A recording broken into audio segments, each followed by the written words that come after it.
Hello. I did promise you in the the last video I made, that I was going to talk about Sweden. But then that video, well, the whole thing started to get very long and I just gave up on the idea. But I do think it's something that bears some discussion. Because I used Swedish statistics when I was when I was comparing cases and deaths. At the time, I did express surprise about why there were so few, relatively speaking, coronavirus cases in Sweden, considering that there was no lockdown. And I thought, oh, I did say it was very strange. And it seemed to disprove the whole lockdown idea, although I didn't really go into that because I was talking about other subjects at the time. You can branch off into all sorts of side areas with this particular problem. Now, it turns out that the infection rates may not be that well recorded in Sweden because they have apparently a policy of, well, I don't know, of having people die of other illnesses. Let's put it that way. That really surprised me. And I happened upon these articles and I started with a couple that were really a bit dodgy, but then I found more to corroborate them. So I think basically the story is pretty accurate. This is from Tasnim News and it's written in execrable English. So I'm not going to read you that much of it. Tasnim News is an Iranian news source, and it doesn't surprise me that the English is execrable because basically the person who got the job of writing this was probably related to somebody important, because that's how things go or maybe he was just the most religious Muslim in the bunch, so he got the job.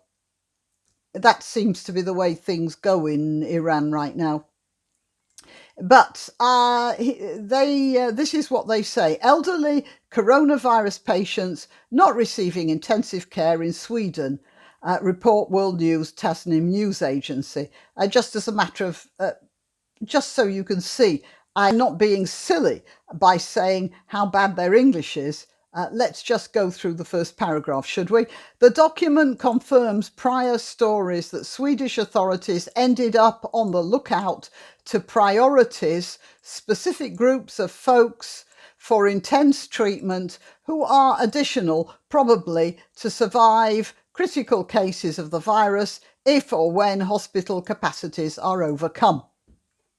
Now, I do know what they're talking about. They're saying if the hospital fills up, then they're going to boot out the people who have least chance of survival anyway. But anyway, so that was in the Tasnim News Agency. Now, this one is MR Online. I looked a bit further and I came to MR Online. MR Online is a socialist journal published online. I believe it's only online. And again, it will have a certain attitude. So, but I did read it. Okay. MR Online, Sweden's flawed coronavirus battle plan hits the poor and elderly, resulting in worst death count among Nordic countries. And it says here, originally published in RT.com by Marcello Ferrada Denoli. All right, now, Marcello Ferrada Denoli is a physician of some academic, with some solid academic background. So you can take what he says as accurate. It's just the way this particular thing is slanted. Sweden's flawed coronavirus battle plan hits the poor and elderly. Let's face it, you should see how the poor and elderly are treated in Russia. But yeah, that's not what Marcello Ferrada Danelli was talking about. In only 3 days, the total fatalities in Sweden due to the current epidemic rose from 477 to 881. While the problem started roughly about the same time in all the Scandinavian countries, Sweden's stats are among the worst. You see, and that wasn't reflected in the Worldometer figures. We'll find out why in a couple of minutes. Sweden has not only the highest rate of fatalities per capita, but also the total death toll is higher than that of all other Nordic countries put together. Well, Sweden is also, I think it's probably one of the most populous of the Nordic countries as well. I don't know so much, maybe not. As of April the 10th, Sweden has 86 COVID-19 fatalities per 1 million of population, while Finland has 9, Norway 20, and Denmark 43. And then they have to get in a stab. The US has 47 and Russia 0.5. Like, I believe that. I should think it's more likely that this figure here of Russia being 0.5 has more to do with the fact that the poor and elderly are just freeze to death in their flats on their own. The authorities have been repeating for weeks that the paramount... I have no proof of that, by the way. That's just a feeling I have. The authorities have been repeating for weeks that the paramount aim of their strategy is to protect the elderly, but 40% of all victims were infected in homes housing them. This is the big thing. While no testing has been provided to the personnel taking care of these elderly, the virus has reached 1/3 of Stockholm nursing homes. The vast majority of COVID-19 deaths in Sweden corresponds to people aged over 70. And yet, you see, if you get just one infected person in an old age home and there aren't proper precautions set in place, then it's going to just rip through the building, isn't it? And, you know, the Swedes have what you might call a more realistic attitude to how life is lived and to death generally. But just to give you an example, and this has nothing to do with life and death, but to do with the Swedish attitude to parents and children. I don't know whether it's technical, but in practice, children belong to the state in Sweden. And this is shown by the homeschooling cases that crop up.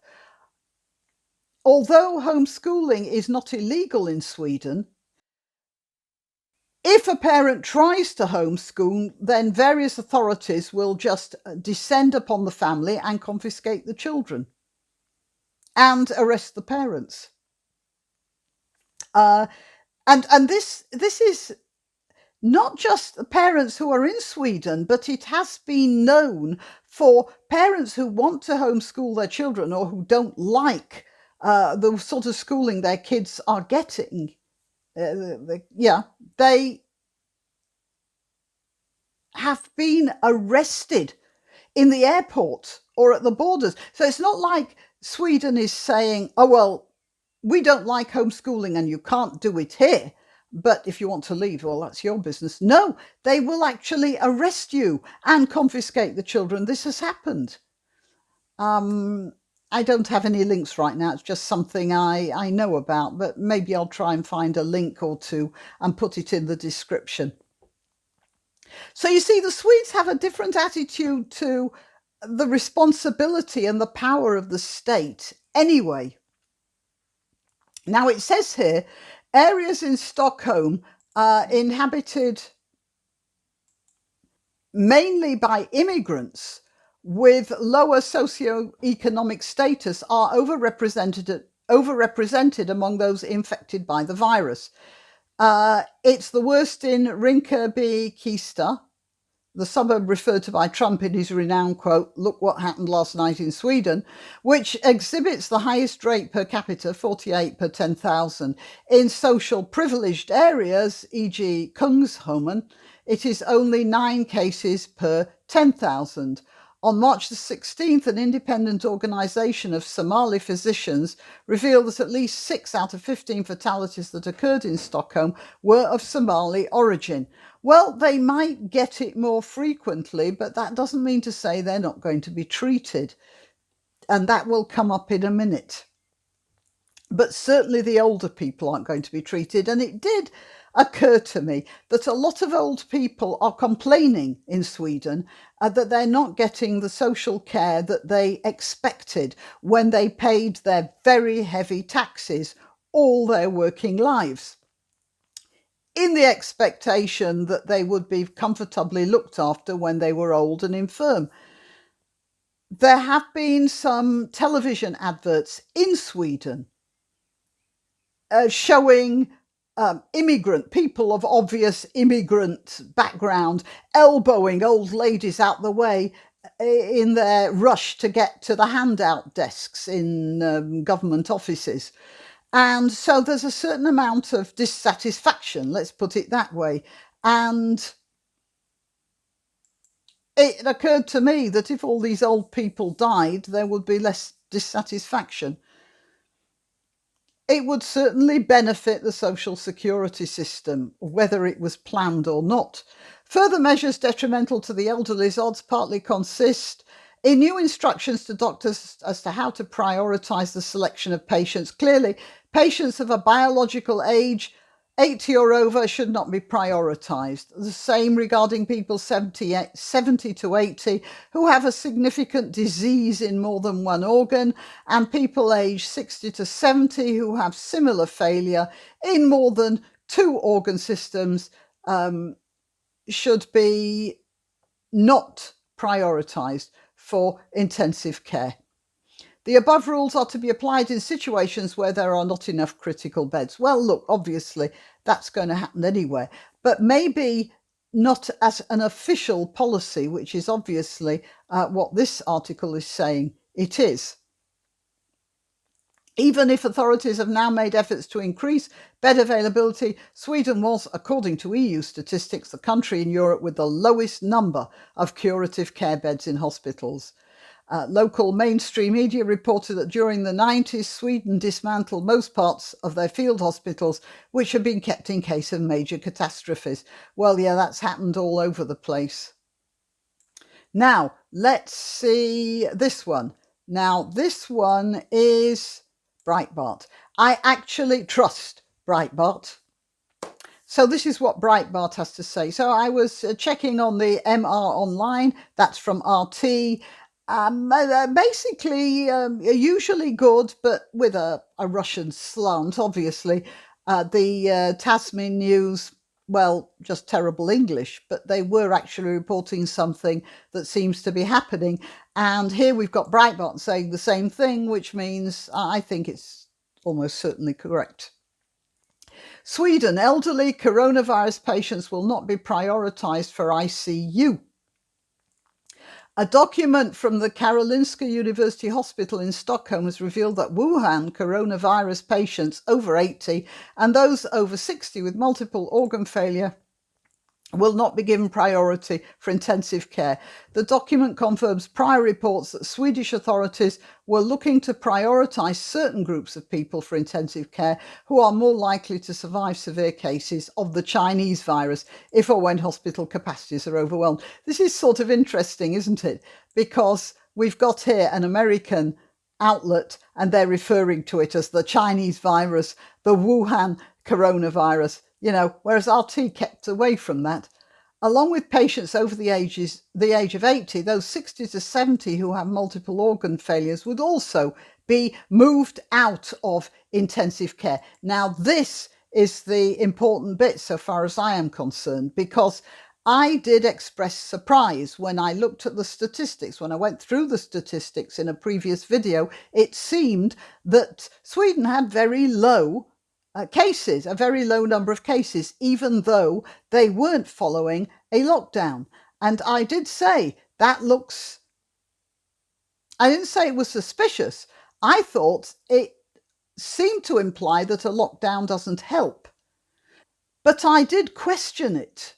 And this is why, along with patients over the age of 80, those 60 to 70 are moved out of intensive care. So they go into intensive care, but then they have organ failure, they move out, and then they die of organ failure. They're not a coronavirus statistic anymore. And then the medical priority is always based on the patient's prognosis to cope with intensive care and to recover. A spokesman from the Karolinska University Hospital told the paper, and it's true, intensive care is not a magic bullet, if you like to put it that way. It's highly invasive and causes problems of its own. I've been told that the ventilator can damage the lungs just as much as the illness it's trying to alleviate.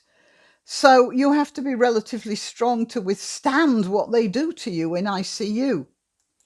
The principles of prioritization say that we should prioritize on the basis of medical needs and that all people have equal value. It means for someone who works in the healthcare industry that it is the people you have ahead of you. I'm not too sure about the English here, but then you should not think about legal status, citizenship or so, but it is the medical need. So what they're saying is that an illegal Somali immigrant will have priority over an ailing 80-year-old Swede. And, I can't actually say that in itself is an immoral choice. But what I can say is that it's not the social bargain that 80-year-old Swede accepted when he or she started his or her working life. This is a dereliction of duty in a way, because the state made a contract with these people. You pay your taxes, we'll look after you. And now they're saying, no, your life is, you're obviously not going to do too well in the ICU, so we're not even going to try. And we're going to give this to an illegal immigrant who is stronger than you. Well, I can see what they're saying, but it's a difficult moral choice, isn't it? Because that 80-year-old probably has a better than even chance of not making it. So you'll be sacrificing one life and then the other life. And what you have to do is, is that social contract you made, does that trump the gamble? Let's see what this one says. This says nnews.com, and let's see who these are. This is, it says here, Magyar Mems. So this is Hungary. All right. And it says here they're giving up on the elderly infected in Sweden. Europe's largest university hospital does not provide intensive beds for people over the age of 80. Well, I don't know. This is what the Magyar the news says. Magyar Memzet. Yeah. This is what they say. The previous one, the Breitbart one, said only if they're running out of beds. So, you pays your money and you takes your choice, I suppose. Those over the age of 70 but with heart, lung or kidney disease, or those over the age of 60 who suffer from 2 or 3 diseases from a leaked letter. The poor and the elderly are most affected by the Swedish government's treatment of the coronavirus, says RT. So they took their news from RT as well, who published an emeritus professor of epidemiology, Marcello Ferrado de Nulli. Well, this is the RT information, so there's not much point in reading any more of this. But it looks like it's a true story. And it also looks like that the Swedes have decided on a course of action, which I'd say is morally questionable. Although I'm really conflicted about it, of course. But in general, I would say that if you've paid your taxes all your life on the understanding that the state will save you in an emergency, then really you should have priority. This is something for an ethicist to or people, do you know, I don't know, what do you call people whose life work is debating matters of ethics? It says here, when asked by the paper, Karolinska's PR department said only that its guidelines were based on guidelines issued by the Swedish National Board of Health and Welfare, which did not include specific age groups but included a definition of biological age. Björn Eriksson, Director of Health in the Stockholm region, reassured the journalists that the institute has 300 intensive beds and it has never happened before that all of them have been occupied by patients.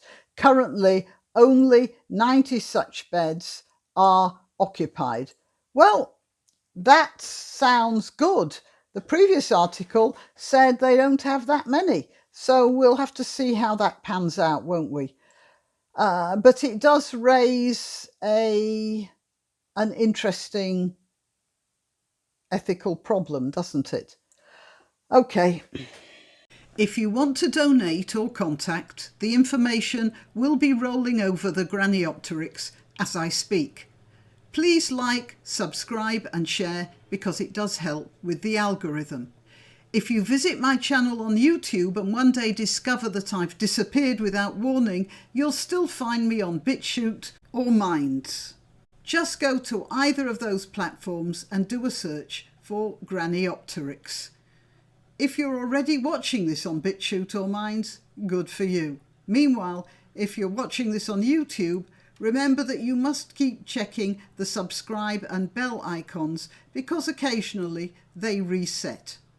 Till next time.